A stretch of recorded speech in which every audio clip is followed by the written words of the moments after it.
Everybody, welcome to Goots' Wrestling Pod. I'm your host, Ray Goots, and it's the summer of '96. We're at it's Great American Bash '96. And I have to say, I enjoyed this show quite a bit. This is where WCW is becoming everything I love about WCW. What did you think of this show?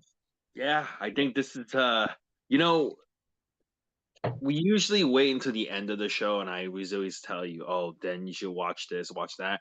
I'll tell you guys, if you're listening to this, I will say this right now. You should go out of your way and watch WCW's Great American Bash 1996. If you're a Yeah, wrestling fan, you should make it a point to watch this pay-per-view as it's kind of like a must-watch thing, you know? It's a lot of fun. It's WCW really like the word bash, huh? Bash at the beach, Great American Bash. They really like that word, bash, right? dusty. It's a dusty word. Oh, they should have Dusty. had Bashorama. They should have had a Bashorama pay-per-view. They should have done a Valentine's Vash for the whatchamacallit. This is, I would say, this is a prime example of how you compete with WWF or WWE. You have different styles that aren't the WWE style. You have a bunch of different angles, and then you do one big angle that makes you want to tune into the TV show because like everything flows. It feels like everything fits, and when they do get to the NWO, it really stands out without taking away from the rest of the show. You know? Yeah, I think what was really good about this is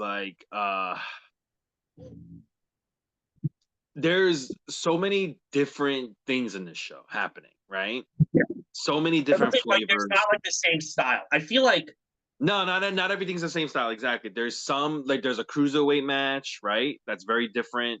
There's a super before the word hardcore was used. There's like a hardcore match. There is one match that's kind of garbage in this pay per view, but even that is kind of like I guess now it's okay because it's like oh you got two guys who are dead now, you know. that But match was that match was really good for Kevin. Let me tell you something. You know me. I don't like Kevin Sullivan. I no, no, celebrate. no. We're not talking about. I'm not talking about that one. I'm talking Oh, about the okay. Big Boss Man match, right? Which And one?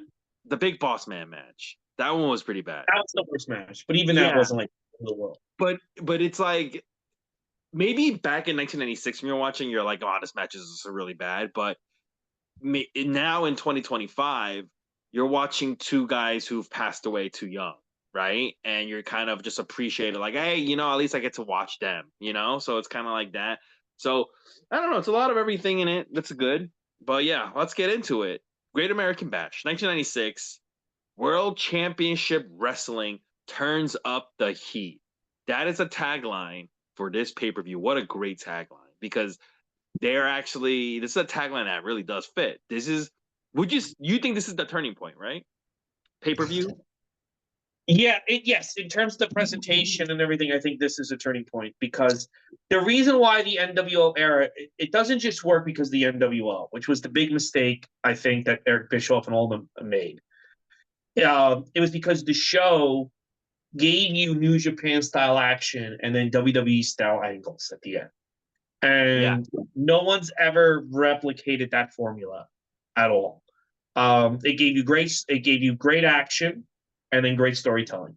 And and again, like I always said, the problem was eventually the great action has to meld into the great storyline, and they never did that. But yeah, it's a great like that. This is where I feel like they've nailed their formula, and they lose it, and then they go to business. You know. Yeah. So this takes place, Great American Bash takes place June 16th in 1996 in Baltimore, Maryland.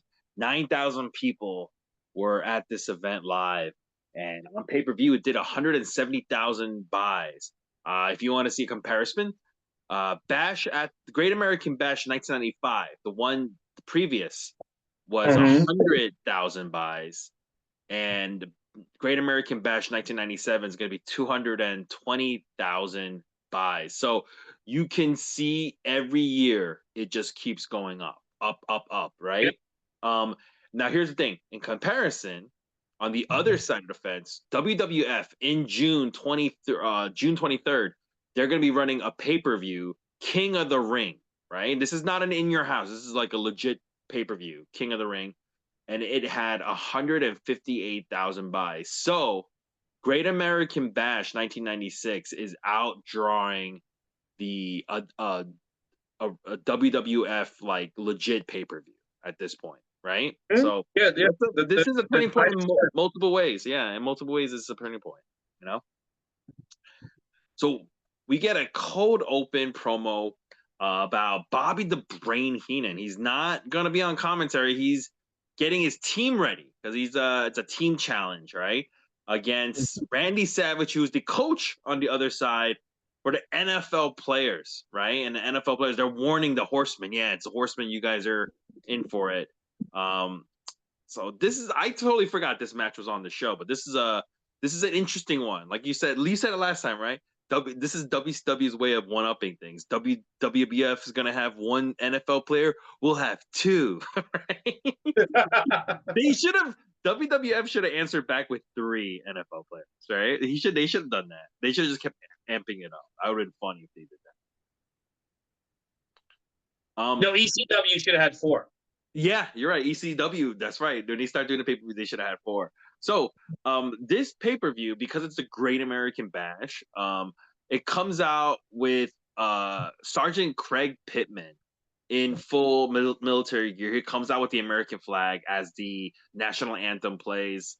Do you miss the crappy country singers they used to bring out in WCW sing the national anthem? Remember when that was a thing? No, because I think it reminded you of how small time they were compared to WWE.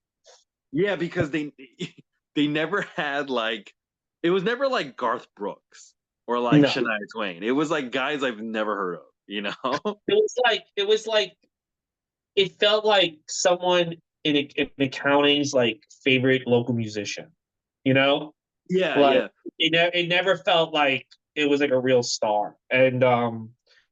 And even when like we were talking about, oh, this show's better, like when we were enjoying WCW more than WWF, and they have Hulk Hogan. The minute you trot out one of these like guys who like now probably like runs a fucking laundromat, the minute you trot out one of these guys, you're just reminded that you're not WWE, because WWE even to this day is not going to trot out some loser who's going to go nowhere. You're just not going to do it. You know when NXT used to do that, they would bring out these bands I've never heard of. I used to feel that way about NXT. I'm kind of glad that they stopped doing that. They would go, the official theme song is by this crappy person I've never heard of, and like I think WWE need to deal with the record labels, which is why they have official theme songs. The theme song is fine. The difference is if you have those bands show up and play. Like when Hardy showed up at the Royal Rumble, that was fucking atrocious. Yeah, stuff like that. That guy is a prime example. Like he's someone WCW would have on. Absolutely. Hardy is somebody who would have been singing the national anthem at Great American Bash 1993. Yeah. Like if WWE has Post Malone at WrestleMania, I'm not gonna like it, and I'm gonna like walk away when it's on. But like I understand that. You know, Post Malone is actually like a recognizable name. You know. Yeah. But anyways. I'm glad.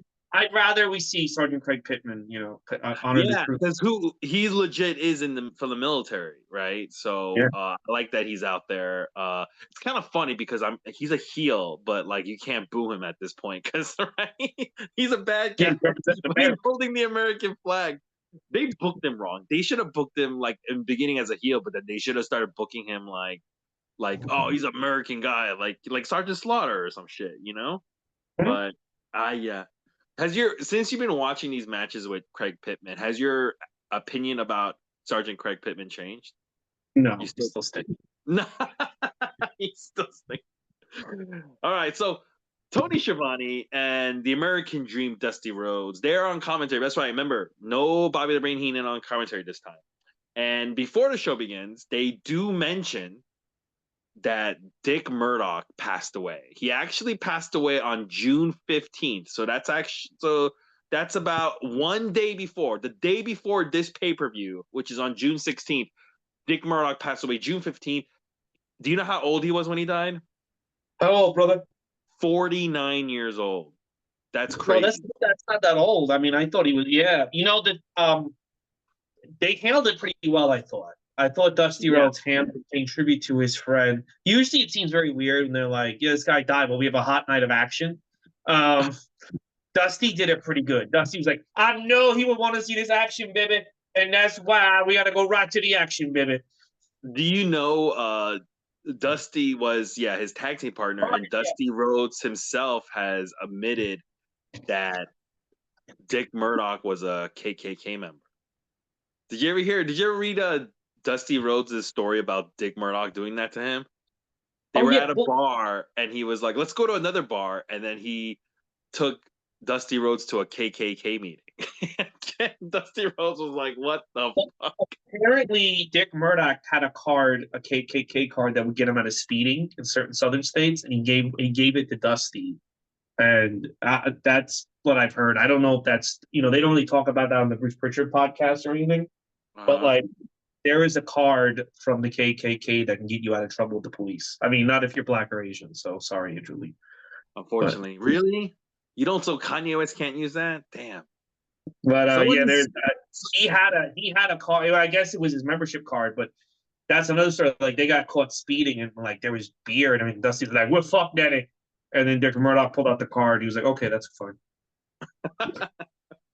But yeah, Listen, KKK member Dirty Dick Murdoch dead at 49 on June 15, 1996. But let's get to some action. We're gonna start with a tag team match. Fire and Ice, Scott Norton and Ice Train versus the Steiner brothers. Uh, this is a big hoss fight. These are all four of these guys are big freaking dudes. big hosses and big ooses. Yeah, exactly. Big hosses and big hooses, exactly. Um, did you like this match?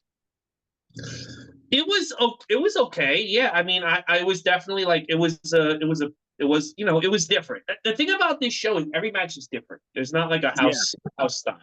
Yeah, this tag team matchup, Fire and Ice versus Steiner Brothers, is not a finesse match, meaning you're not gonna see flashy moves and stuff, great technical mat work. You're just gonna see four big, hard hitting guys just hit each other hard.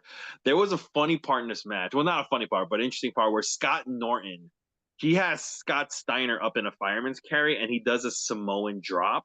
And Mhm. the way they landed awkwardly where Scott like hurt his left shoulder. And if you see him, he kind of like rolls out the ring because he's like, Mhm. oh, I fucked my shoulder up. But he kind of like, but Scott Steiner,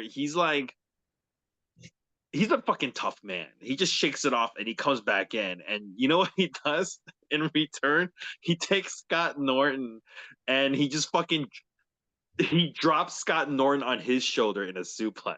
I thought it was really funny. He was like, "All right, you fucked me up. Here's your receipt. I'm just gonna drop you on your fucking shoulder." I was like, "But that's what it was back then. It was like you're gonna fucking hit me. I'm like you're gonna hurt me. I'm gonna hurt you back." It's kind By of the way, have you noticed that like almost every WCW show we watch, somehow a couple of guys start hitting each other for real?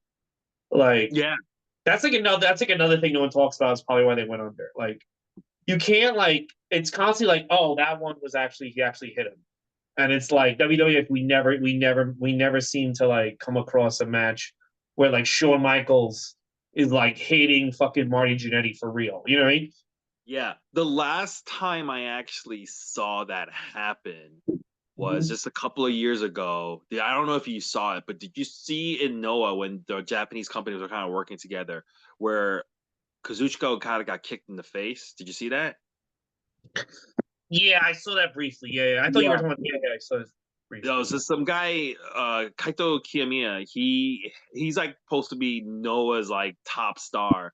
He kicks Okada in the face, like legit kicked him in the face. I don't think he meant to kick him in the face, but he ended up like I guess his foot went up a little too high and he kicked him right in the face. And Okada gets up and he looks pissed and he starts beating the shit out of him really bad. And after that, he refused to work with the guy again. They had one match where he just made him look like a bitch, didn't want to work with him again. He and then he, kind of left. You know when he was leaving for AEW, he Yeah. didn't put anybody over. None of the young guys. He refused to work with any of the young guys. He refused to put them over or give them a rub. And some people think it was because from that, where he got kicked in the face and he was like, "I'm not working with little pieces of shit who might try to like like put themselves over, go into business for themselves against me because he has a name, you know." So that was the last time I saw that. But it's always fun when you watch like people like really hit each other in the ring. For me, I think that's more fun. Anyways, getting back to this match, it's like I said, there's no finesse, so sometimes they mess up. I mean, the Rick Steiner and Ice Train, they mess up this like rope spot. They're supposed to like run the ropes, and it just gets all weird. Eventually, all four are in the ring, fighting each other, and then Scott Steiner hits Scott Norton with Frankensteiner. It's a bad looking Frankensteiner. They don't get that full rotation smoothly, but it does its job. The Steiners win. Um, when they're I gave this a B. It was it's a hard hitting match. I gave it a B. I liked it. Probably the best Fire and Ice match we're ever going to see because they break up very shortly after this. So this is it. This is like their career highlight of Fire and Ice tag team. So you got to enjoy it. I thought it was a solid opener. It's tag team action. If you're a WCW diehard like we are, you probably missed the Steiners. Remember, they haven't seen the Steiners since '92. It was only a few like months ago for us, and Yeah. it was a nice way to like because like Slamboree, I know they wrestled on there, but that's not really like that was kind of stupid, So it was nice to see them in a real legit tag. I don't like that name, Fire and Ice. It makes me Well, think about the DC Fire and Ice. guess what? I guess they didn't either because they break up like the next month. So Yeah, I think so. I don't hate this tag team because they're just two big fucking dudes. I think if you gave them a different name, I think they would have worked. But who knows? maybe call them. You know what they should have called them? They should have called them fucking Judgment Day. Judgment Day, yeah. Call them. They should have called them Slamboree. For the Slamboree. They should have called them Death Riders. Minimum. Yeah. Actually, it would have worked with those guys. They look like the death coming on. So after this match, Mean Gene Okerlund, he's in the back with Jimmy Hart and the Taskmaster. And the Taskmaster says Brian Pillman's a quitter because he left WCW because he got fired, legit fired by Eric Bischoff, but he calls him a quitter. And he says, Benoit, you're not a horseman either. And he tells Benoit, I'm going to lean over and I'm going to lay something on you. I was like, what the fuck is this? What is it? It almost sounds like a porno. Yeah, he like, I don't, if you listen to this, Taskmaster's doing this slow, methodical promo on Chris Benoit, and it sounds really weird. He's like, I'm going to lean over, I'm going to lay something onto you. And then I think he realizes how it sounds, so he just ends it really quick. Like he ends it really fast and he just walks away. I think he knew this was a bad promo, and he just like fucking left. And all the promos are bad. He's not a promo guy. Kevin Sullivan was not a promo guy. What? He's not an anything guy. He has no talent. Yeah, I'm trying to think like why he was so like why is he the booker? Like he wasn't a good promo guy. His ideas. Whenever you listen, they are claiming that everything good is him, and then you listen. The thing I heard about him when I was like when I got back in 1999 is that he stunk, right? Yeah, and that's why the Radicals left. They don't want to work under him. They Chris Benoit and Eddie Guerrero. The reason why they want to leave is like he's never going to give us a fair shake. He's never going to. We're always going to be on the undercard, right? And now when they do this, like now that time has passed, everyone's like, well, everything great was him, and it's like that's not what was being said at the time. So I don't know who to believe on whether or not he's good at anything or not. So I just choose to believe he stinks based on what I mean. But someone had to come up with the good ideas, so maybe it was him because Bischoff comes across like an idiot. This guy comes across like an idiot, but things were good. So whose idea was it? Yeah, we'll see. Yeah, I don't get it either, but we got to move on. We're going to go to match number 2. It's for the U.S. title. We got El Gato, which stands for the cat in Spanish. It's played by Pat Tanaka from the Orient Express. Remember Pat Tanaka, man? He's back. I don't know where he's been, but he's back. and he is under a mask. He looks like it's like a tiger mask from New Japan, but like a shitty version of it. It's like a Timu version of Tiger Mask. He's gonna be facing the champion Conan, the U.S. champion. Gato, he kicks him a lot, and Conan, he's a luchador, and so he does all these lucha moves. But surprisingly, against Pat Tanaka, they come off really well. Like they're not really fucking shit up.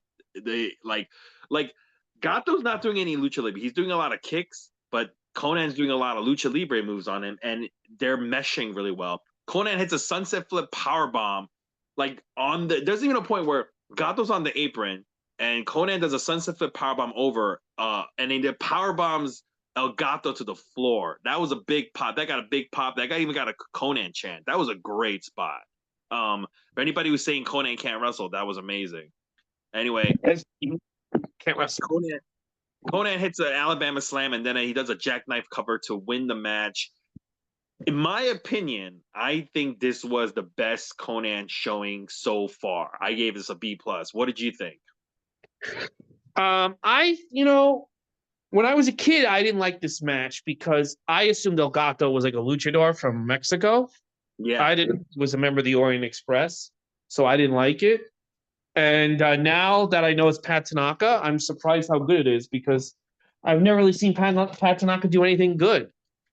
So this was pretty good. I enjoyed it. Was it the best match in the world? No, but it was better than better than a lot of his other shit.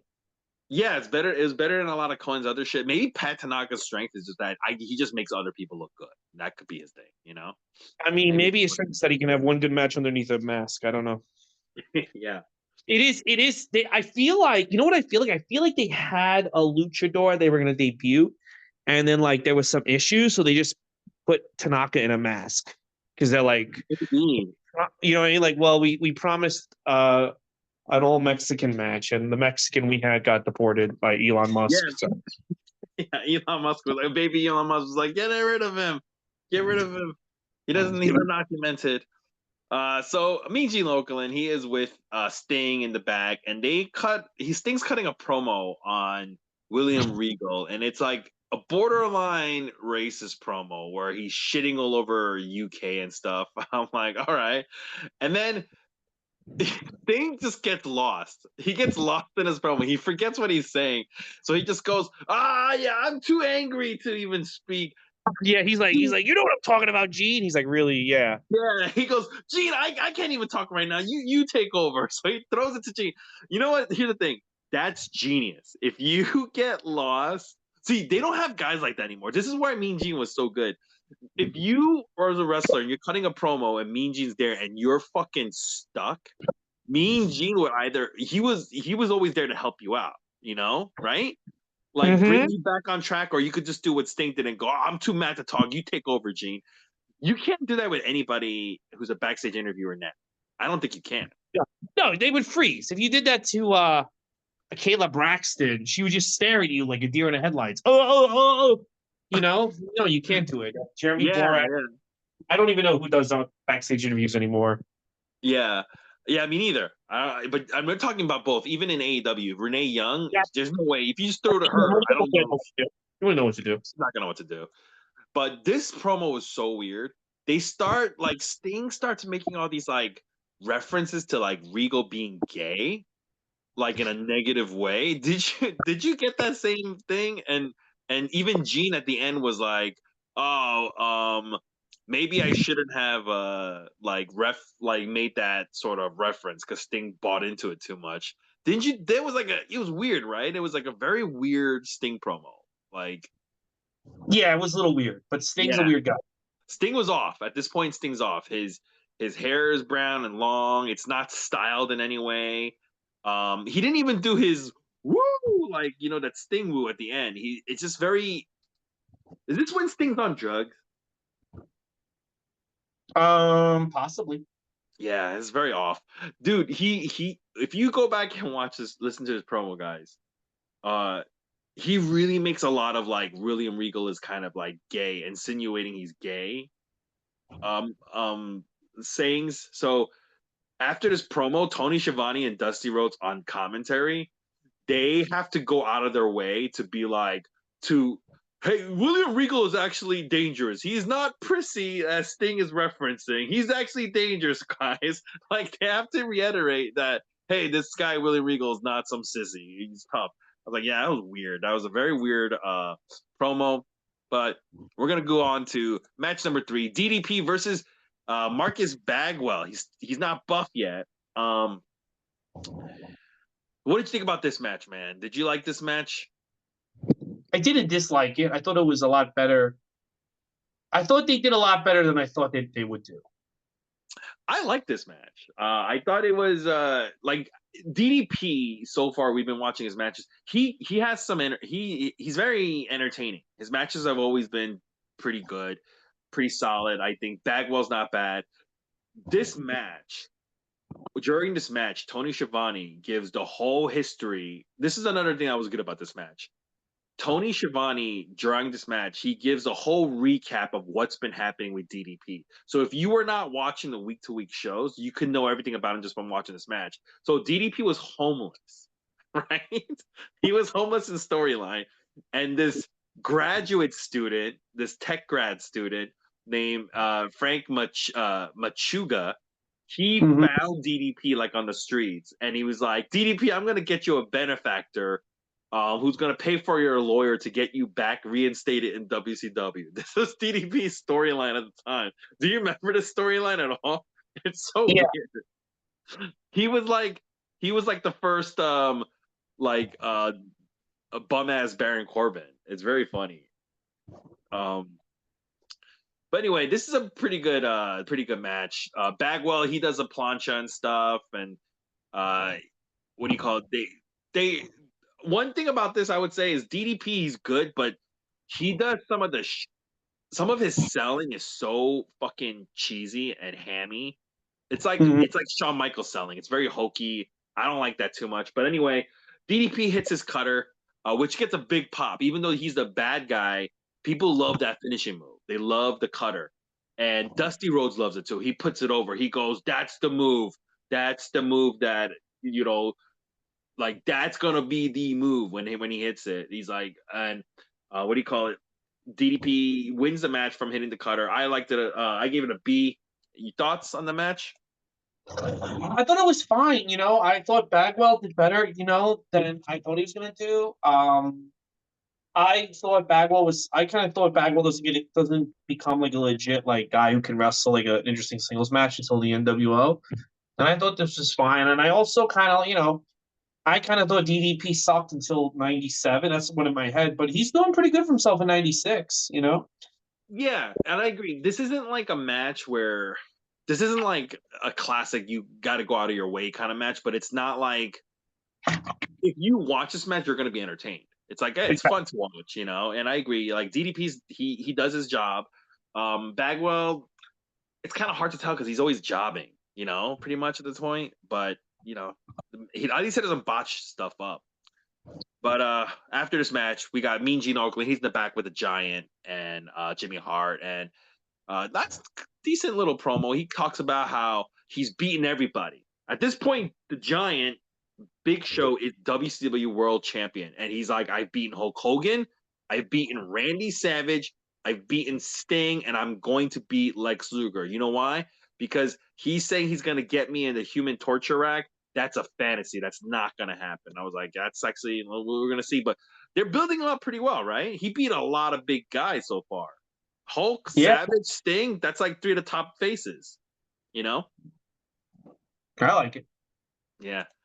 So we're going to go to probably the best match on the show. Match number 4, the Cruiserweight title match. Rey Mysterio's debut as an active roster member in WCW versus Dean Malenko. Mike Tenay is going to join on commentary to give some background and hype surrounding Rey Mysterio. Because a lot of people don't know anything about Rey Mysterio. Right off the bat, man, what do you think about this match? It's great. It's just that like why's my cat making all that noise? It's great. It's just Don't worry, I'll take over from here. No. I expected Ray to do a little bit more high flying, but like they do Dean Malenko's game. They don't do Rey Mysterio's game. You know. Yeah, yeah. By the way, Mike Tenay is fantastic on commentary in this. He gives a lot of background. He said that Rey Mysterio started wrestling at the age of 14, right? It's crazy. That's why he's so good, even though he's so young. Um, there's like, I don't know if you noticed this during this match, Dean Malenko had like blood on his leg, on his right leg. So something happened where it caused some blood. But you're right. This is a more of a ground based match in the beginning. In the beginning, they're working more of like the mat bases, like the arm bars and stuff that Dean Malenko kind of has an advantage of. What I also liked is Mike Tenay during this match, he was mentioning he's not involved in this match at all, but he goes, Eddie Guerrero won the Super J Cup in New Japan Pro Wrestling. So he's putting over all these like cruiserweight talent in this match. Mm-hmm. Skino's ready for the new blood. Yeah, exactly. But what happens though in this match is Rey Mysterio starts taking advantage and getting an advantage and start taking over. And Dean Malenko, he's doing all these power moves and arm bars, but he can't put Rey Mysterio away, right? So eventually, Rey starts firing back. The more he fires back, and the more covers, near falls that Dean Malenko's putting on, that's not happening. He's getting more frustrated, and Rey does like a springboard somersault dive, and he hits the West Coast pop. He hits Frankensteiner off the top rope. He's doing all these flying moves at the end, and the crowd's really getting into it because they're like, "Oh my god, this guy is really starting to get the advantage in this match. He's gonna win." But then Dean Malenko catches Rey Mysterio and then he throws him down for a power bomb, and then he puts his feet on the ropes to get the extra leverage to win the match.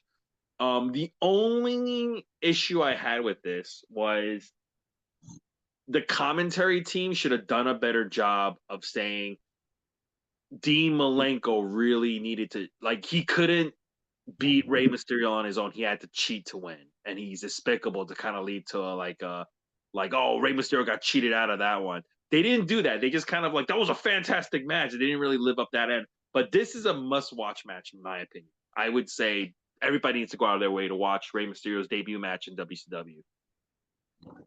I really liked it. I think that there's not a lot of storytelling at the beginning of the cruiserweight division. It's just great matches. So yes. I think that they don't know. I think that they don't know that the announcers don't know Dean Malenko's a heel yet. I mean, even with Benoit, and they're doing a weird thing. Is even with Benoit, they go back and forth him being a heel and a face, on this show. And I guess it's like it depends on the circumstance, But I don't think the announcers knew exactly because the bookers don't know what Dean Malenko's character is. Like, should we boo him or should we just be like, you're the man, Yeah, but isn't this logical? The guy put his feet on the ropes. You'd be like, oh, why did he do that? He's like cheating. That's like typical heel stuff, man. No, but like, listen, Tony Schiavone once said, because like we're gonna see it. World War III, a big fat guy comes out of Sting mask, and Tony Schiavone screams, "It's Sting," and he goes, and he got in the podcast. They told me to say it's Sting. He said, "Listen, a little girl in a bikini could have walked out. And if they told me to say it's Sting, I'm going to say it's Sting. Like that, I just did my job." And I think like they probably were instructed to not mention it. And that's what Tony is like. If you think I'm missing something obvious, it's because I was told to miss it. Or like if you think that I'm being an idiot, it's because I was told to be an idiot. If you tell me, like in other words, like if you tell me like say this, I'm just going to say it because that's my job. That's fair enough. I think that's fair. I think that's a fair thing for him to say. It's hard the way he said it. I was like, I know. Like, what do you want me to say? That's not fucking Sting. Like, they're gonna fire me. Like, they told me to say that guy was Sting. Even I know it's not Sting. They told me to say whoever walks out, scream at Sting. Yeah. All right. So definitely go out of your way to watch that match, everybody. Well, you're gonna watch the whole pay-per-view anyway. What was good after this? Mean Gene Okerlund, he's in the back with Lex Luger, and who's he's going to be in the main event against a Giant. So he's cutting a promo against a Giant for the WCW title, and he gives a very calm promo. He's not yelling or screaming. He's speaking very calmly. And I thought it was a really good promo. He just like, I know the Giant. He's changing the face of WCW. But here's the thing about WCW. I'm proud of all my accomplishments in WCW.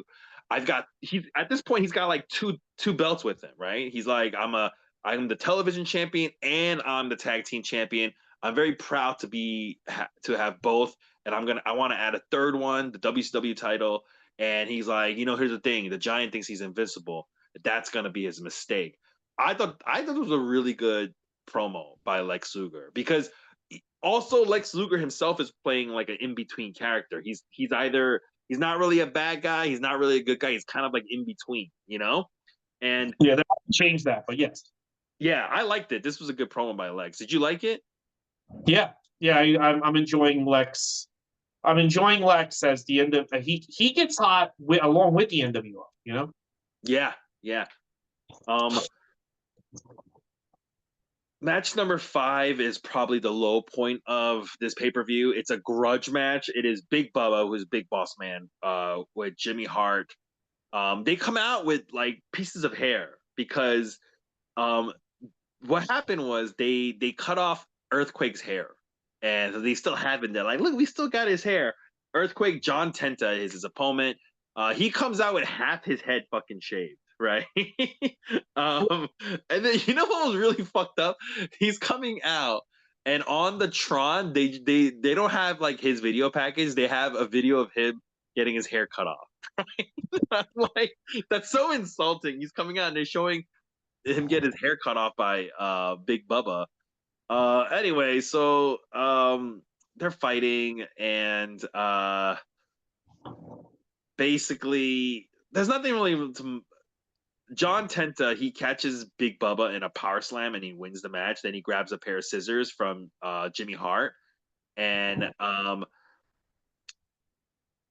he goes to, as he's getting the pair of scissors from like Jimmy Hart, Big Bubba is like gonna attack John Tenta from behind, but then he moves out of the way, and Bubba headbutts Jimmy Hart off the apron. The fans cheer for that, and then Tenta grabs Big Bubba by the goatee, and then he cuts off the goatee with the scissors. And Bubba Rogers, Big Boss Man, was a pro. This guy was a pro. The way he sold getting his goatee cut off, it was like fantastic. It's stupid, but he's just like, he's selling it like it's the worst thing that ever happened to him. It's great. What do you call it? I liked it. You know what, like, yeah, it's the worst match on this whole show. But it's only bad because I think both Earthquake and Big Boss Man, they're kind of like no longer in their prime, right? Dude, what's crazy to me is like these guys were like the top guys a year ago, and now it's like nobody cares. It's like crazy how like fast WCW has evolved in a year. Like these guys look like relics. And the other thing that was crazy, like these guys were like, Bossman was like one of the top guys in WWF in '92. '92 is not that long ago, bro. Like, imagine Seth Rollins is portrayed as like a loser next year. You know? You know what I'm saying? Like he's like some also like the guy who's like old past his prime, and it's like, but these guys just like it is crazy how fast they seemed old, and like really it was crazy how fast that happened. That happens today though. Mm-hmm. Yeah, it happens today. Absolutely. Look at Jay White. Look at Okada. Yeah. Well, I mean, Jay White. There was a time where you thought Jay White was the man. Do you remember this? You saw him. You saw a main event Wrestle Kingdom. You were like, "This guy is the man." Still could. Yeah, but he's like, I forget that. But you know what it is, dude? You know what it is, Andrew Lee, bro? What? That's not Jay White's fault. I feel like Earthquake and Boss Man looking this old and out of shape, that's their fault. Okay, that's, to be fair, yeah. Now, neither guy was ever in great shape to begin with, though. They were always fat fucks. But they were good workers, and that worked to their advantage. But like, dude, like if it like Jay White, if he was booked the way I think he should be booked, he could be a difference maker in AEW. Tony Khan is booking him like an idiot. That's not his fault. Yeah, okay. That's fair. I would say if He could quit. If Big Boss Man and Earthquake were able to still have those gimmicks in WCW, maybe they could have had more pull, but or maybe had more juice behind them. But man, maybe it's just like Big Boss Man went from like Big Bubba. He went from like a Yeah, police there was officer. changes. Yeah, Yeah, and John Tenta went from like the Shark to it was just like I think that too many of the shitty gimmick changes and stuff really hurt them too. I think that was part of it. Um, but we're gonna get on to the next part. Mean Gene Okerlund. He is with he's in the back with the football players, Mongo, Steve McMichael, and what's his name? Kevin Green, and their wife. Their wives. Mongo's wife is Deborah, who would go on to get married and beaten by Stone Cold Steve Austin and Terry.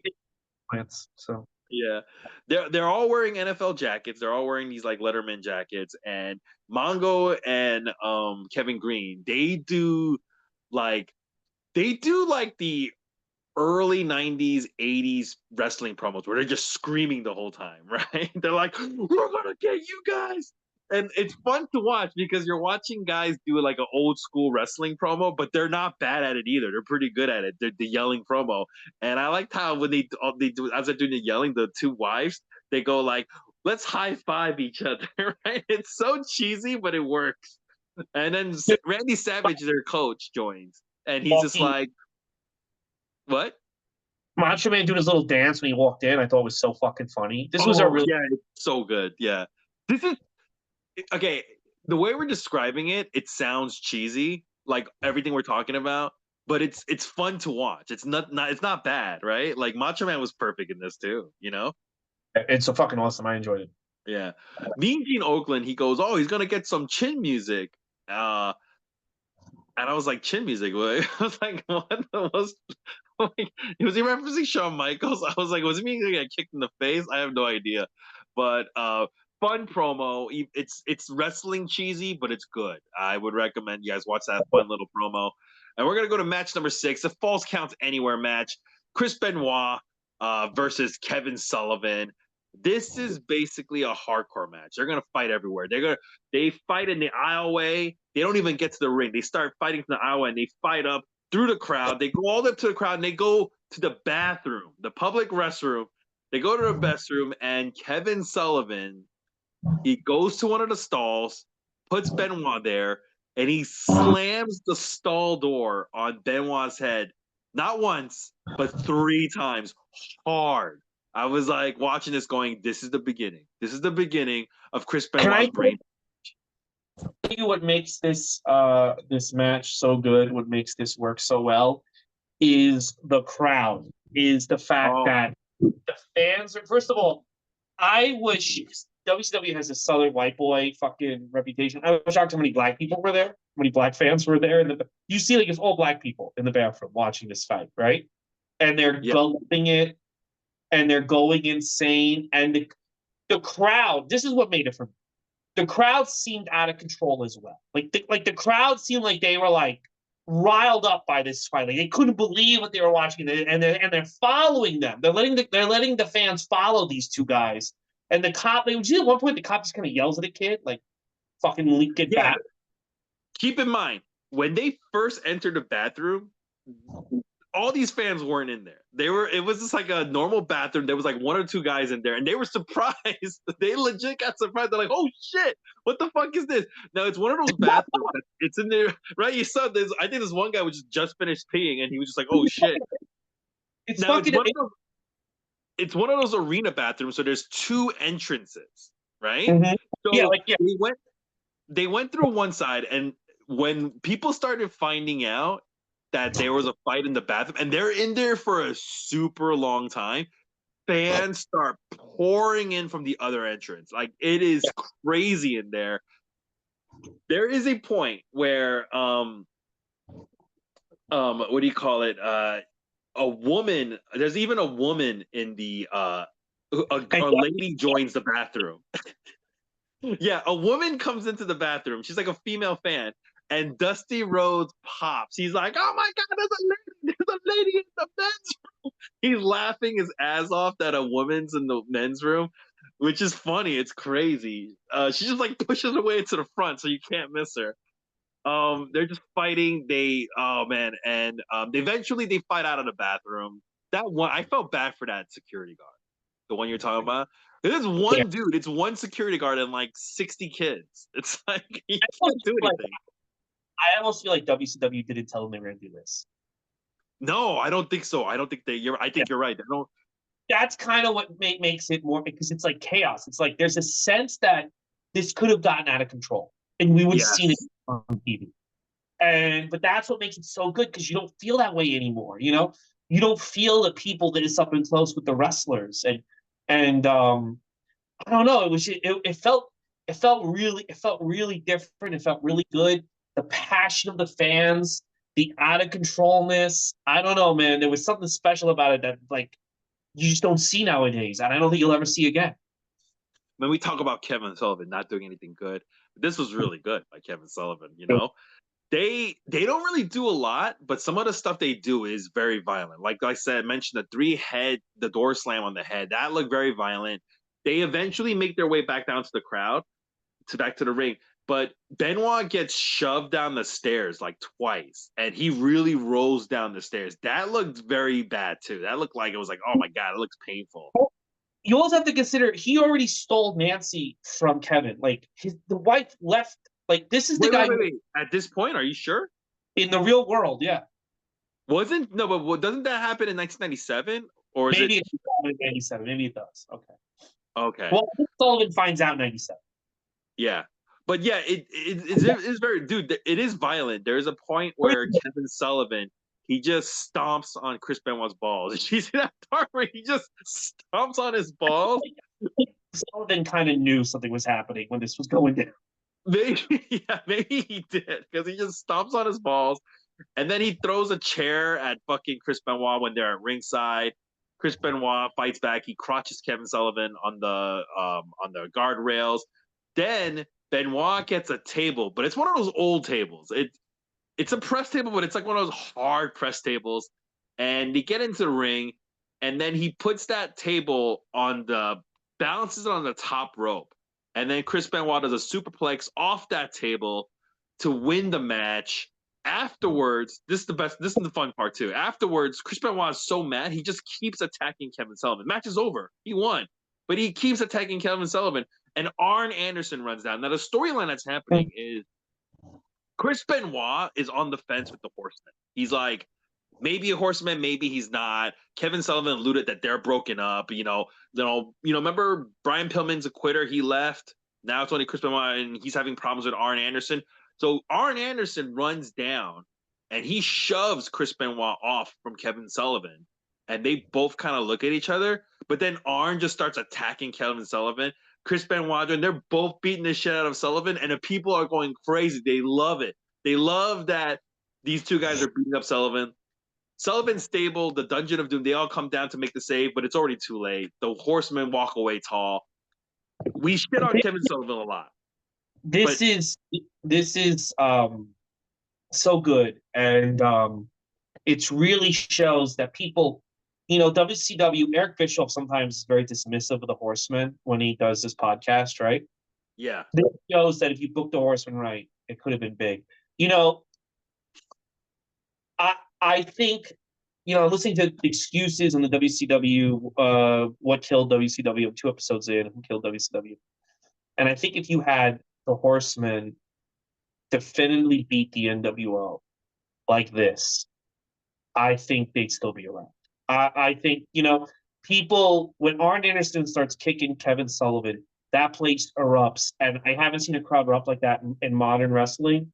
Like they all do the Uso dance, but this is different. This is just like, these are people invested.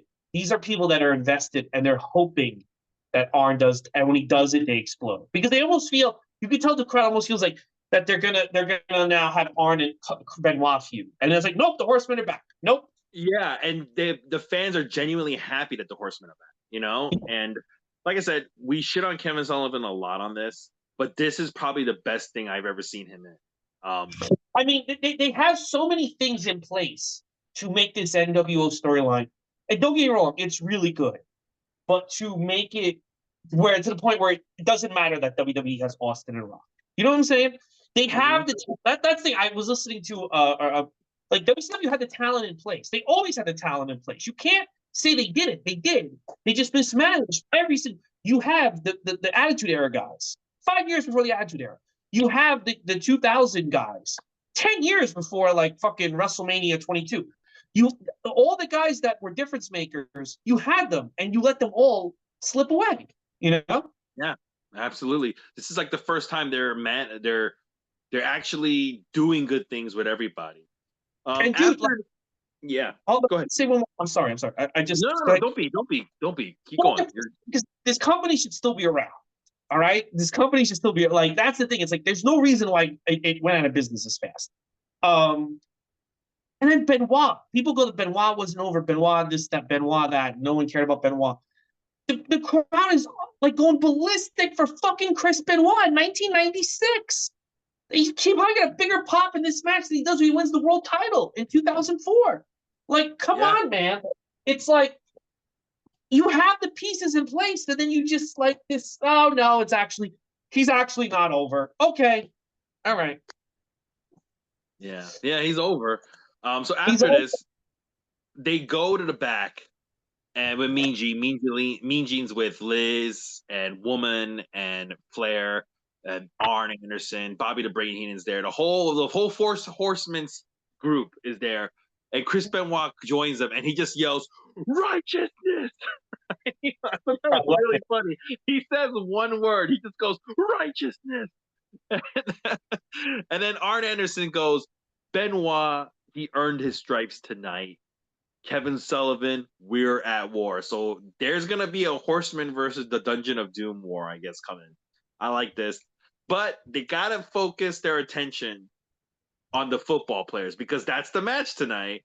And they talk about it, and Flair, of course, being Flair, ends his promo with one more dig at Randy Savage. I love that. I think Randy Savage versus Ric Flair is a super underrated wrestling rivalry.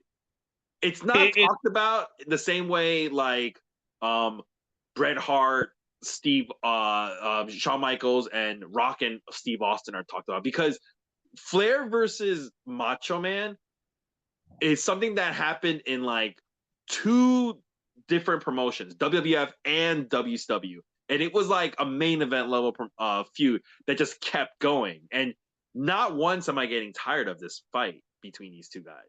This is like it's top notch. yeah, I agree. Maybe possibly Ric Flair's best feud of all time. Who knows? Um, I don't know about that, but it's certainly his best feud in a long time. While I've been covering all this shit. Yeah. So we're gonna go to match number 7. Is William Regal, who comes out with G's, versus Sting. And these guys just fight right away. What do you call it? Sting's weird. I don't know if he's why he keeps going like William Regal is gay, but there's a point in this match, at the beginning of this match, where they're kind of facing off, and this Sting starts thrusting his pelvis at William Regal. Did you see that part where he just starts thrusting his pelvis Yeah, at him?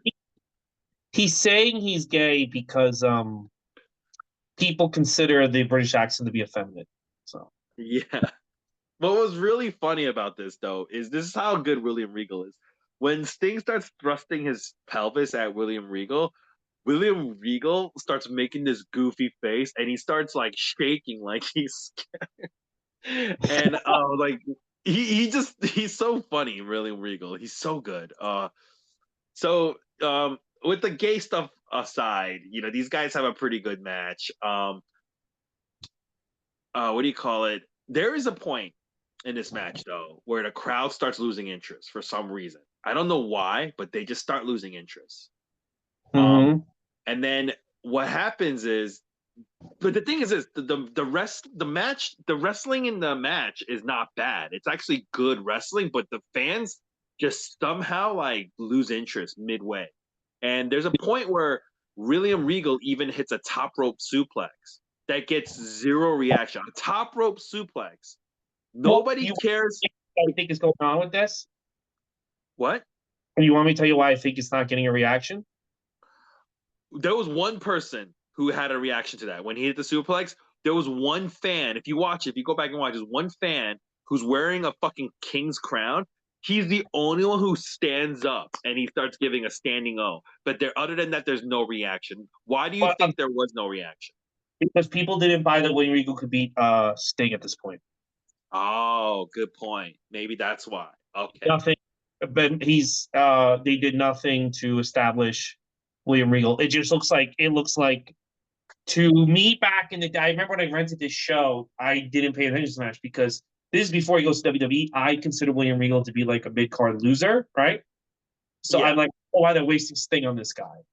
And I think that's people want Sting in the main matches. They don't want Sting fighting scrubs. And I think that's how people took it. Ah, that's too bad because this was a fun match to watch. Sting eventually wins. I mean, you're right though. He does win. Nobody believes that Sting was going to lose, and he doesn't. He hits a Scorpion Deathlock to win the match. I gave this a B. I liked it personally. What did you think? Um, yeah, I liked it. William Regal tried hard, Sting tried hard, but again, like the crowd, I don't think the crowd bought William Regal yet. I think Yeah. if you do this match in like 2006, like let's say Sting didn't go to TNA, he goes to WWE, I think people would be more into it. But or William Regal goes to TNA. But I just think at this point, people don't buy with Regal as a threat to Sting. And I think people want to see Sting do more. Yeah. So at this point, we got two more matches left, but before that, we get a nice Yeah. Bash at the Beach commercial. It's like a castaway on this like deserted island. I liked it. It's not cheap. These old like they don't do stuff like this anymore. I say this all the time, but they should do it. Did you like the commercial? This little, it's not Vince McMahon as Satan commercial, but it's still pretty good. Well, nothing could be as good as the Vince McMahon. You liked it? I loved it, bro. Yeah, that's true. Nothing's gonna be as good as Vince McMahon as Satan. All right, so we're gonna go to our penultimate match.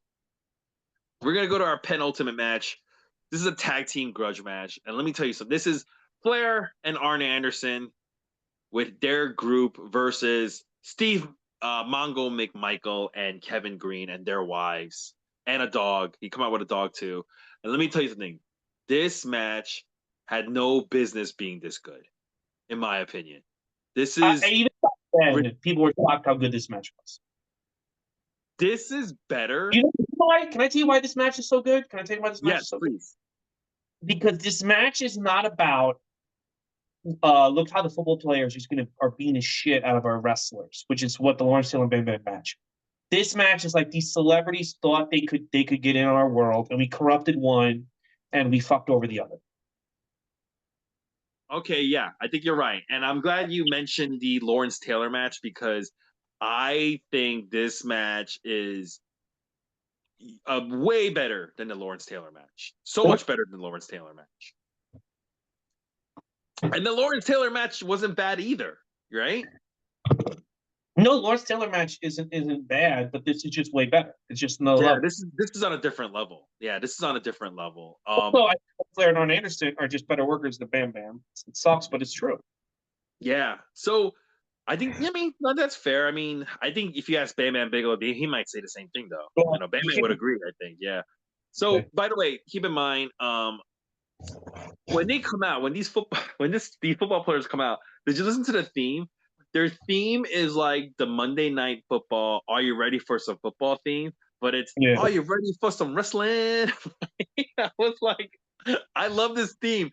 They mentioned WCW and I looked after I saw this match. I looked for this theme on YouTube. I can't find it. But if anybody finds it, please like put the link in the comments or something. I would love to hear the song. It's pretty good.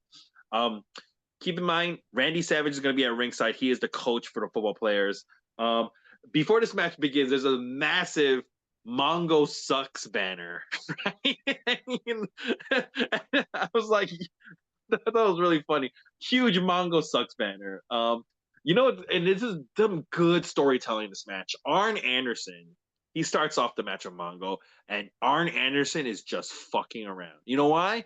Because they're not wrestlers. So Arn Mhm. Anderson doesn't, he's like, oh, fuck these guys. And he's just fooling around. He's not taking it seriously, which you never really see from Arn Anderson to begin with, right? So Yeah. he is just like fucking around, but because of that, Mongo starts knocking down Arn Anderson to his surprise, right?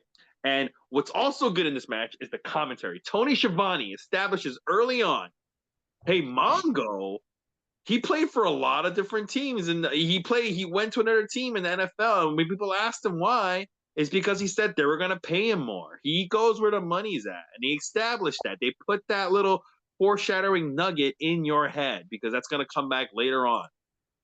And like I said, Arn Anderson, he was underestimating Mongo and Kevin Green, and they take that that mistake of his and they double team Arn Anderson. And Arn Anderson is just like getting his ass kicked. And he goes, I want Kevin Green in the match alone. Kevin Green comes in. Kevin Green goes, I don't want you, Arn. I want Ric Flair.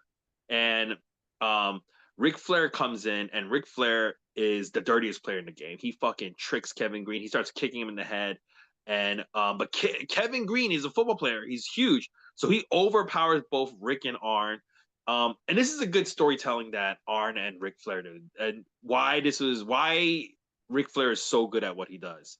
Ric Mhm. Flair's strength is he makes other people look amazing. You know, Yeah. he really does. I think he's the best at it. I think he is the best example of somebody who makes other people look good. Yeah. Dave Meltzer always said that he could have a great match with a broomstick, and I believe Yeah, it. I believe that. So he makes Kevin look him both Rick and Arn. Kevin is just fucking overpowering him. Then they're both so like taken back. They have to like leave the ring to like regroup. And when they do that, Kevin Green starts doing the Ric Flair strut, and the crowd is going crazy. They're going nuts over this. Ric Flair sees that he gets pissed off, and he's like, "Fuck this." Leaving the match, he starts leaving. Randy Savage grabs him from the entranceway and he brings him back. And Kevin Green hits him for a huge back body drop. Crowd's going crazy. You know, Mongo starts beating on Ric Flair, and Rick's making Mongo look good as well. Then both Kevin Green and Mongo, they both put on the figure four on both Arn and Rick, and the crowd is just going ape at this point. They're just insane. They're going crazy. It's Beatlemania. It's Hulkamania happening. And then woman, she eye rakes Mongo, right? To get the figure four off. And then what do you call it? The football players' wives, they come and they start arguing against Liz and Woman, and they all like, you know, Woman and Liz, they're fun wrestling, so they're more aggressive. So they chase basically stalk the football wives to the back. And that they're gonna come back later on, but they're gone. And at this point, they start doing the beat down process on Mongo, and then Kevin Green tags in. Now this is where the inexperienced time comes in. Kevin Green, he's like, oh, you know, he's coming in and he's cleaning up and he's just like cheering and he's like posing for the crowd. And Arn Anderson chop blocks Kevin's left knee, and Ric Flair starts going to work, starts working on Kevin Green, working him on him, and they start Ric Flair puts Kevin Green in the figure four leg lock when Mhm. Randy Savage he's trying to help out. So he attacks Arn Anderson. Chris Benoit, who's in the forehead, and he comes down. And Benoit and Arn Anderson, they double team Savage. So they start beating up on the coach. Savage can't help. All of a sudden, Deborah, one of the football's wife, Mongo's wife, comes down without a jacket, without that Letterman's jacket anymore, comes down with Liz and Woman, and she's got a briefcase. And Mongo, who's on the apron trying to get attacked from Kevin Green, he jumps down to his wife. He's like, "What are you doing?" And she opens up the case, and it's filled. It's got a Horseman T-shirt, and it's filled with money. And she's like, "It's a lot of money." And then Mongo like looks at the briefcase, and he looks at Kevin Green. Kevin Green is able to reverse the figure four, but he still like needs to get out of it. And he's like reaching out for a tag, and he's like, "Mongo, what are you doing? Help me!" And Mongo just closes the briefcase, and then he fucking hits Kevin Green with it, and Ric Flair wins the match. People are legit shocked in the arena. They're just like, "What the fuck just happened?" Well, I remember people were like they were shocked that Mongo goes right from being announced to the fourth horseman. I think, I looking back when you watch the old shows, he kind of fits with the horseman. He's like a party guy. He's like I heard he's like the type of guy that just walks around with like $100 bills, goes to the bar, and just like everyone gets a shot on me. He just goes to work, and I think that's the horseman lifestyle. Yeah, it is. But it's the way this happened, it's just so like Well, unexpected. no one ever saw a celebrity turn heel in wrestling. Yeah. Celebrities just do their thing and leave. They don't fucking join. They don't join the bad guys. I thought this was fun. Yeah, this I gave this match an A. The Mhm. only match this pay-per-view I gave, there's two matches on this pay-per-view that I gave an A to, meaning like it's a must-watch. The cruiserweight match that features Rey Mysterio's debut, and this match. This match is just as good. For a Yeah, different reason. For a different reason, but it's just as good. It's so much fun to watch. After the match is over, Mongo, Randy Savage is trying to make the save. He rips Savage off of Ric Flair, and Savage faces off against Mongo. Remember, Savage doesn't know what happened. He didn't see Mongo hit Kevin with the fucking briefcase, so he faced off, and because Savage is like, "Why did you pull me off of Ric Flair?" And the Horsemen just start. They all gang up on Randy Savage. They beat on him. Mongo holds up Savage for Ric Flair to hit him in the head with the briefcase, with the steel briefcase. Then Steve McMongo puts on the Horseman shirt, and he shakes hands with everybody. Perfect, good match, perfect angle. This is fantastic. It left me wanting more Mongo. So that did a job, 100%. yeah, it was great. I loved it. Now I we give only it. have one. I'm sorry. Go ahead. I give it 97 stars. I really enjoyed it. Oh, see, you would have gave it 100 if it took place in Japan. I know, but And listen, unfortunately, it took place in Baltimore, so only gets 97. Now mm-hmm. we only have one more match to go, but before that, we got to talk about something that's very, very interesting that happens next. Eric Bischoff, he's at the entrance. Oh yeah, here we go. Here we go. And he's got the microphone, and he's like, "Guys, you know why I'm here. You know who I'm gonna bring out. Ever since May 27th, we've had these interruptions, and because May 27th is where Scott Hall re-debuted, and he's saying Mhm. ever since then we've had these issues, we've had these interruptions. I'm gonna call them out. He calls out Scott Hall, Kevin Nash, and they get a mixed reaction. Did you notice that? They're not getting booed entirely. They're not getting cheered entirely. It's a mixed reaction. People don't know what to make of it. Here's the great thing about the NWO, right? And it happens here. It's like Yes. WCW is having their show. They're having their storylines, right? Fucking the Dungeon of Doom and the Four Horsemen are feuding. You have Giant and Luger and Sting feuding. You have all these things going on. And the NWO, they did a really good job making it seem like the NWO is like this third force coming in. Like it really felt like this has nothing to do with anything that we're doing, and there's this other force ruining the show. And they don't do that anymore. It's very hard to do that. But they were really good at how they did it because it doesn't feel like this is part of the show. It doesn't feel like this is just another storyline. Mm-hmm. Yeah, It's you're right. like, We look back at it it doesn't now. like in the Marvel universe, an incursion of a world. Yeah. That's what it feels like. Like this, like the WWE world is incurring, because this big Yeah. secret. Eric Bischoff finally admits it. You make it feel like it does feel like WWE is taking over. 100%. It's easy to look at it now and with 2025 glasses on to say this is all a wrestling storyline angle. But back in 1996, it was a little harder to tell. There was like a sense of realism, a reality to it. Even though it's an angle, it still feels like this other force is like entering. That is nothing. And the other thing that makes it work is the shows are actually good. Like we don't need this. Like you really don't need like a third force. Like WCW could just keep going on without the NWO. The shows are getting better and better. Yeah, But this almost feels like an interruption because yeah, I'm enjoying the whole show. I actually, even though throughout the show, just like once or twice, Tony Schiavone does mention that we've been having these interruptions. He does, if you like during like one of the matches, he'll go like, "Oh, we've been getting these interruptions from these guys," and but you don't pay any attention to that because like you're enjoying the matches. And I totally forgot that this is where Scott Hall and Kevin Nash are going to come out, and it's almost like a stop to the fun you're having, right? Yes. And the reason why they're out too is because Scott Hall and Kevin Nash, they issued a challenge to WCW, and Eric Bischoff, the first thing he says is, "Yes, we do WCW. I'm speaking on behalf of WCW. We do accept your challenge, and we're gonna do it at Bash at the Beach." And then Bischoff goes, "I need to ask you guys, do you work for WWF?" And they both say no. Okay, it was key that they had to do this. I like that, right? Vince was having the lawyers come down, but they still kind of act. But it still kind of feels like they're WWE. You're like, they don't stop making it feel like it's WWE. You know, they said that. You know, there's even a point where by them saying no, it feels like it's even more like they do. Because it's wrestling, you know. It's like no, they're just fucking lying because they're gonna turn around and be like, "I really was working for them." So like, it does nothing. It just adds more to it than anything. Somebody had a great idea, and I wish they had done this.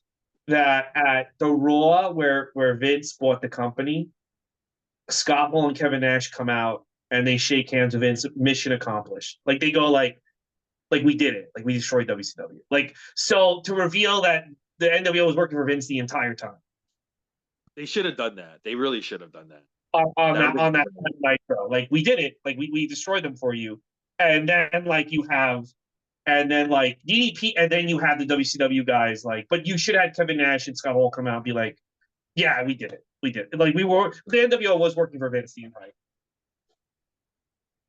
I guess the only problem with that is when Junior bought WCW, he did have the idea that he was going to run a WCW show. So if he did that, that means you're essentially killing WCW for good. What was we killed WCW. They celebrate with the NWO in the ring, and then Shane McMahon walks out in Palm Springs and says, "I actually bought it." Oh, actually, yeah, maybe then, yeah, that actually would have been better because then it leaves it a cliffhanger. Yeah, that would have a bigger cliffhanger than it was. So anyway, after they, no, keep going. I'm sorry. So after they both say they didn't work for WWF, Hall goes, "You know what?" Scott Hall's like, "Forget about the past. All right, we're looking forward. The challenge is we want 3 of your guys versus us 2 and a surprise mystery partner." And he goes, "Who's it gonna be, huh, Eric? Who's it gonna be?" And he starts mocking them. He goes, "Is it gonna be the Nacho Man? Is it gonna be the Huckster? Where's Billionaire Ted?" And I'm like, "Oh my god, they're using all of Vince's caricatures." That was so funny to me. The way they played Vince against himself was fucking masterful. Like, oh my god! Because it's like we're not WWE, but then they're using those commercials against him. Yeah, so that makes me. So if you're watching this in WCW, I mean 1996, and they go like, "No, we don't work for WWF," but then he starts doing this, you're going like, "See, there's a work. They're fucking fucking with us. He really is still working for WWF." It's so funny. And then he goes like, "We got our third guy." He goes, Scott Hall's like, "We got our third guy, and we are gonna carve. Doesn't matter who it is, we're gonna carve them up." All right. So then Bischoff's like, Bischoff. Okay, I don't like Eric Bischoff. I hate him. I think I don't want to hear from. I don't listen to his podcast. I wish he had nothing to do with wrestling anymore. But one thing Eric Bischoff's really good at is acting. Okay. Yeah. I don't know how this guy is so good at acting. That's why. That's why he worked so good in WWF when he joined WWE and he was like a GM. Really, he worked so good. Willing to he's willing to make himself look stupid, which is really good. Yeah. So Eric Bischoff, he's like an announcer. He's like a commentator. That's all we really know him for. I don't really know that he's a president and stuff. And he is holding up the microphone for Scott Hall, and he looks annoyed. The way he looks annoyed, it looks legit like he's annoyed. And he's just ready to move on from Scott Hall, and he tries to focus his attention on Kevin Nash. Remember, Kevin Nash hasn't spoken at all yet. And Scott Hall grabs Bischoff and goes, "Oh, what are you doing? I asked you a question. Who are your 3 guys gonna be?" And Scott Hall looks legit annoyed himself that Mhm. Eric Bischoff just so dismissive of him. And before Eric Bischoff can answer, Scott Hall just starts attacking him, just kicks Yeah. him in the gut. And then Kevin Nash, who hasn't said a single thing, he's just been standing the whole time. He just grabs Eric Bischoff and he power bombs him to like off the stage. As like, they set up like a phony table and he went through it. It's cool visual, amazing visual. And And they didn't. people are like, He said, Nash, just do it. Bischoff told yeah, him, and it just do looks it. great. If we practice it, I'm gonna fuck it up the second time. So just do it. Just give it to me. Yeah. So he power bombs him through a table. And people are going like, what the fuck? Tony Schiavone leaves the commentary table to go check up on Eric Bischoff. Dusty Rhodes is left alone on commentary. And Dusty Rhodes is like, for once, you can actually understand what he's saying. He's not doing some goofy accent where you can't understand some of the words. He's like, that attack was uncalled for. What they want a war? Is that what they want? They want a war? And he's just like, like that was uncalled for. And that is that angle. Before I move this, what else can you add to this? This is amazing. This is the best shit. It's just so good. It's just it's towing the line between this is WWE, but it's not really. It's everyone's great in it. And, this is before they attack announcers all the time. The way they do it, the way like everyone sells it. And I'll tell you what, even when Luger's making his entrance, he stops to make sure if Eric's okay.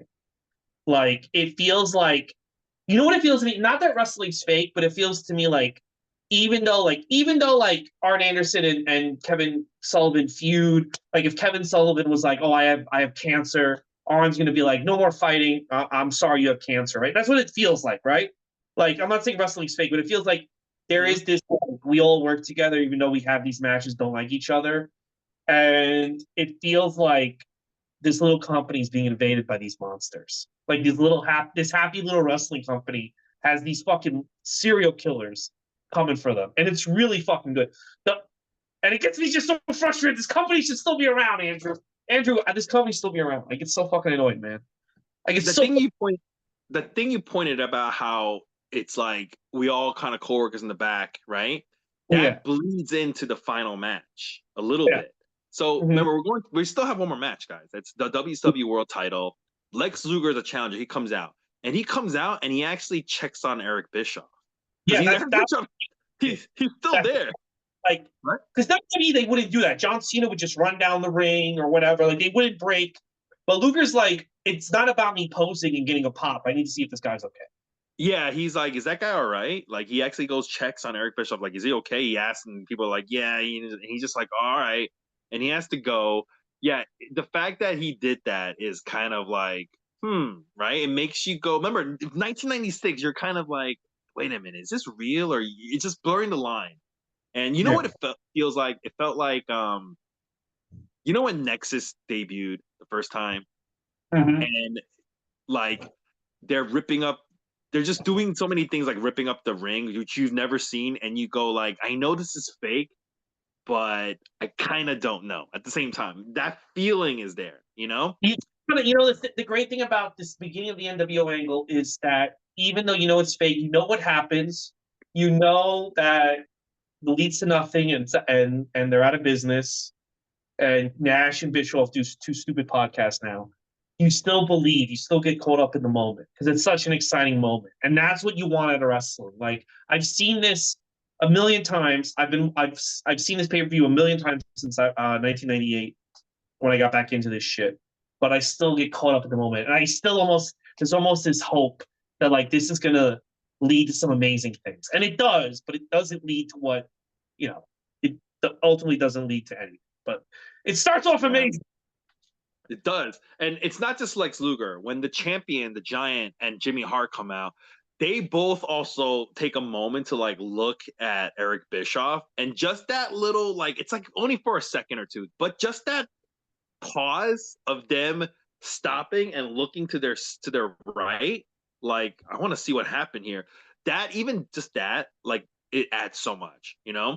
that this is the big bad champion that he's beat everybody, and he's just like, I gotta see what's going on. I gotta at Mhm. least look. So they're getting into this match, and Lex Luger he's a big guy, but he's basically fighting a giant, and he's trying his best, and he actually has more effect on the giant than like Sting did. He knocks the giant out of the ring early on in the match, but the giant, like, he just flips over the ropes and he lands on his feet. Lex Luger Mhm. tries mounting on the giant's back in a chokehold, but the giant staggers back, and um, Jimmy Hart tries to use the megaphone on Lex Luger, but then Sting runs in and he grabs the megaphone and he chases Jimmy Hart to the back. So Jimmy Hart is no longer in this match. It's just a Giant versus Lex Luger. And typical Giant stuff. The challenger tries to slam him, but the Giant falls on top of him and so forth. But eventually, Lex Luger starts fighting back. He starts chopping down the Giant, and then the Giant fights back a little bit, and then he goes for a corner splash. Lex gets out of the way, and the Giant gets draped up on the top rope. And Lex uses this opportunity to put him in a fireman's carry, and he takes a few steps out to the ring, and the crowd is going crazy because it looks like Lex is about to hit him with the torture rack. But eventually, the Giant's weight is too much, and he falls on top of Lex Luger. Giant hits a choke slam on Lex Luger to win the match. This was also a very fun match to watch. I liked it. What did you think about the main event? I never was really into the Luger Sting Giant matches on these two pay-per-views. They are better in hindsight, but it just kind of feels like I kind of feel like the only good thing about the match is you have the little moment of breaking kayfabe, where Luger checks on Bischoff. It's almost like I don't want more, and I think this is on purpose. You're like, okay, I'll watch this match, but what I really want is more of what's going on with the outsiders. And that's so you obviously, you're gonna run and turn on Nitro the next night, and not look back. Yeah. But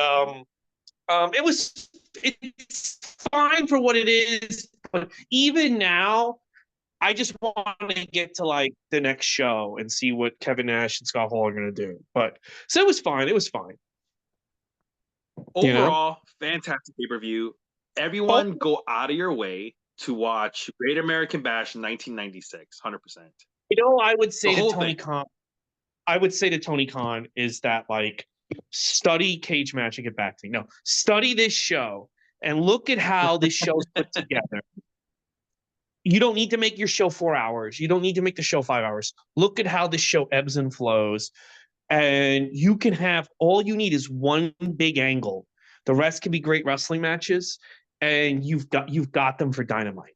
And I don't know. It's like it's not that hard, but somehow no one look. I know you don't like Eric Bischoff. I know you don't like Kevin Sullivan. I don't like Kevin Sullivan. No one's been able to replicate what WCW did in these days. I say it's not that hard, but no one's been able to do it. TNA, AEW, they either listen to Dave Meltzer or they listen to Jeff Jarrett. They seemingly don't know how to capture a show like this.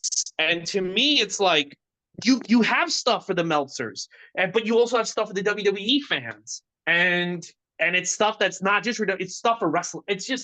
It's what wrestling should be without Vince McMahon. And somehow, but even though they are using Vince McMahon, but somehow no one's been able to replicate it. No one. It's going to be 30 years. No one was able to capture what these guys had. WCW. Yeah, You know. that's fair enough. Yeah, that's fair. All right, let's talk about the next 4 weeks. Next week, King of the Ring 96. Shawn Michaels versus Bulldog, Austin 316. In 2 weeks, Bash at the Beach 96. The NWO versus Team WCW. Then in 3 weeks, it is In Your House International Incident, Camp Cornette versus Shawn Michaels, Ahmed Johnson, and Sid. And finally, in 4 weeks, Hog Wild. I know, right? That's like Hog Wild 96. The Giant versus not Hulk Hogan, but Hollywood Hulk Hogan. Yeah, man. WCW's next is on fire. WWF leaves a lot to be desired. So Vince is down. He's not out, but he's down. Certainly he's down. And we're gonna watch it play out, Bubba's. You okay? Yep. Yeah, All right. absolutely. All right, you pause for a second. That's the show. We'll see you next week. Thanks for listening. And go fuck yourselves. All right, we'll see you for King of the Ring and Austin 316. Bye, Andrew.